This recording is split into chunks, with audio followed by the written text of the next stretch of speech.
স্বপ্নের বিদেশ স্বপ্নেতে সুন্দর, বাস্তবে না। যে রাত ঘুমায় পার করার কথা সেই রাত ডিউটি করে পার করতে হইব। কিছু করার নাই, এর নামে বিদেশ। ঠিক আছে, যখন বাজে রাত 9টা যাইতাছি ডিউটিতে। তো সামনে আমার হোটেল, তো হোটেলের মতো আমি ডিউটি করি। আর শরীরটাও বেশি ভালো না, তারপরে ডিউটি যাইতে হইতাছে, কিছু করার নাই। তো যাই হোক, এখন আমি চলে আসলাম আমাদের হোটেলের সামনে। তো এখন আমার ভিতরে চলে যেতে হইব, কারণ ভিতরে যাই প্রথমত আমার ফিঙ্গারটা দিয়ে নিতে হবো। এইটা হইতেছে আমাদের ফিঙ্গার মেশিন। তো এখানে ফিঙ্গার দিতে হবে প্রথমত। তো ফিঙ্গারটা আমি দিয়ে নিলাম, কারণ ফিঙ্গার যদি না দিই আমি আজকে সারা ডিউটি করলে আমার কোনো বেতন আসবো না। তো তার কারণে ফিঙ্গারটা দিয়ে নিলাম।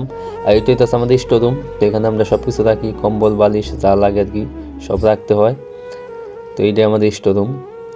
আর বাইরের অংশটা আমি আপনাদের দেখাই রিসিপশন। আর যেহেতু আমাদের মোবাইল চালানো নিষেধ, ক্যামেরা এখানে ভিডিও করা নিষেধ, তারপরে আমি ভিডিও করতেছি, কারণ এখন মুদির নাই। কারণ মুদির থাকলে আমি হয়তো ভিডিও করতে পারতাম না, যার কারণে একটু ভিডিও করে নিতেছি আমি। আর এখন আমার চলে যাইতে হবো উপরে, যেহেতু আমার কিছু কাজ আছে উপরে, ওই কাজগুলো তাতে শেষ দিতে হবো। আর এইটা হচ্ছে আমাদের রিসিপশন। তো এখানে সকালে নাস্তার আয়োজন করা হয়। আর এইটা পুরোটা হইতেছে আমাদের হোটেলের রিসিপশন, গ্র্যান্ড ফ্লোর আর কি। তো এই হইতেছে আমাদের রিসেপশনে যে মুদির সৈদি, তো এখানেই বসে আর কি। আর এটা হচ্ছে আমাদের কফি শপ। তো এখানে কফি টফি সব বানানো হয়। আর এখন আমি চলে যাবো উপরের দিকে। তো লিফটটি একতলায় আছে, তো ওইটা আমি নিচে নিয়ে আসবো, কারণ এটা হচ্ছে 5তলা বিল্ডিং। তো সবসময় তো আর হাইটে যাওয়া 5তলা ওটা সম্ভব না, তো অনেকটা কষ্ট হয়ে যায়, যার কারণে লিফট দিয়ে ওঠা নামা করি। তো ওখানে আমি ওয়েট করতেছি লিফটের জন্য। তো চলে আসছে, এখন আমি ভিতরে চলে গেলাম। তখন আমি 5তলায় চলে যাবো, কারণ 5তলায় আমাদের ওইখানে সমস্ত সামান ওইখানে রাখা হয়েছে, আমাদের যেগুলো আমরা কাজে লাগে আর কি। তো ওইখানে আপনার মাক্কিনা সবই রাখা হয়েছে। তো ওইখানে আমি চলে যাবো এখন। তো ওইখান থেকে মূলত আমার মাক্কিনা নিয়ে আসতে হবো নিচে না মাক্কিনা মারতে হইব। আর চলে আসলাম এখন আমি উপরে। আর এইটা হইতেছে আমাদের মাক্কিনা। তো আর মাক্কিনা বলে আপনারা অনেকেই চিনবেন না, এটা হইতেছে এক ধরনের মেশিন। আর সৌদি আরবে এই সমস্ত মেশিনকে মাক্কিনা বলে থাকে আর কি, আমরা বলি মেশিন।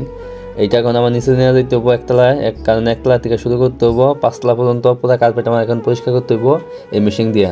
তো চলে যাবো এখন আমি একতলায়। তো এই জন্য একে চাপ দিয়ে এলাম, শুরু হয়ে গেল আমার কাজ। তো এইখান থেকে শুরু করতেছি, কখন শেষ হবো কোনো ঠিক ঠিকানা নাই, কারণ সারা রাইতে এভাবে একটার পর একটা কাজ থেকেই থাকে। কারণ 12 ঘন্টা যে ডিউটি করি, 12 ঘন্টা কাজ করতে দেখি, অথচ কাজ শেষ হয় না, সময় শেষ হয়ে যায়, অথচ কাজ শেষ হয় না। তো আমার একতলা থেকে শুরু করছি, আমার 5তলা পর্যন্ত এই মেশিন মারতে কমসে কম আমার 2 ঘন্টা সময় লেগে যাবো। আর এটা হচ্ছে একটা মমদ, আর বাংলাতে হয়তো বলে গলি, আর আরবিতে বলে থাকে মমদ আর কি।